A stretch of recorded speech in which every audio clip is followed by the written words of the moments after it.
শুভ সকাল সবাইকে। সবাই কেমন আছেন? আলহামদুলিল্লাহ, আমরা তো ভালো আছি। এই যে এখানে সকালবেলার নাস্তা করতে বসে গেলাম। তো সকালবেলার নাস্তা কি কি আয়োজন ছিল সেটাই আপনাদের সাথে শেয়ার করছি। এখানে নান রুটি খেতে পছন্দ করি। হঠাৎ এরকম নান রুটি আনা হয়। নান রুটি হঠাৎ খেতেই ভালো লাগে, চা দিয়ে বা নেহারে দিয়ে। তো আজকে কিন্তু চা দিয়ে খাবো। একদম চা বানিয়ে নিয়েছি, সর পড়ে গেছে চায়ে, অনেক সুন্দর হয়েছে চা বানানো। আর আমগুলো দেখলাম যে একদম নষ্ট হয়ে যাচ্ছে, মানে বেশি পেকে গেছে, তাই সবগুলো আম একেবারে কেটে নিয়ে ফেলছি। এখানে কাঁঠালও আছে, কাঁঠালও কিন্তু ফ্রিজে পড়েছিল এই কয়েকদিন, কারণ কাঁঠাল সবসময় খেতে ভালো লাগে না, অনেক গরম পড়ছিল।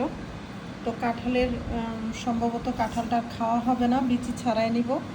আর এই তো সকালবেলা নাস্তা। তো ছোট্ট একটা ক্লিপ শেয়ার করলাম, আশা করি সবার ভালো লাগবে।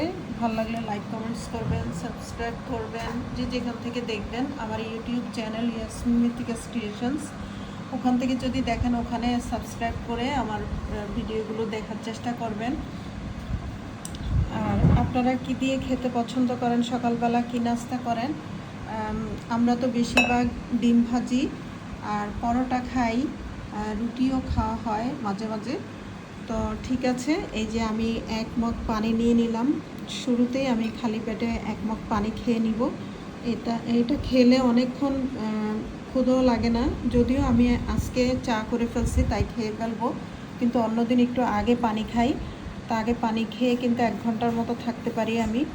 আর চিয়া সিডস আজকে ভিজানো হয়নি, যেহেতু এখন আর চিয়া সিডস খাবো না, না হয় চাটা ঠান্ডা হয়ে যাবে। তো ঠিক আছে, সবাই খুব ভালো থাকবেন। আল্লাহ হাফিজ, আসসালামু আলাইকুম।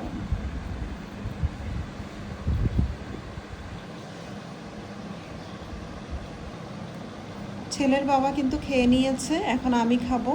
আর ছেলের জন্য ও এখনও ঘুমাচ্ছে। আজকে কিন্তু ফ্রাইডে, তো ফ্রাইডে মানে হচ্ছে একটু রিল্যাক্সে বাচ্চা কাচ্চারা ঘুমায় বাসা বাড়িতে।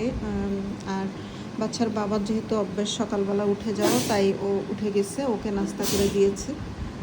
তো আবারও চলে আসলাম বক বক করতে। ঠিক আছে, আল্লাহ হাফিজ।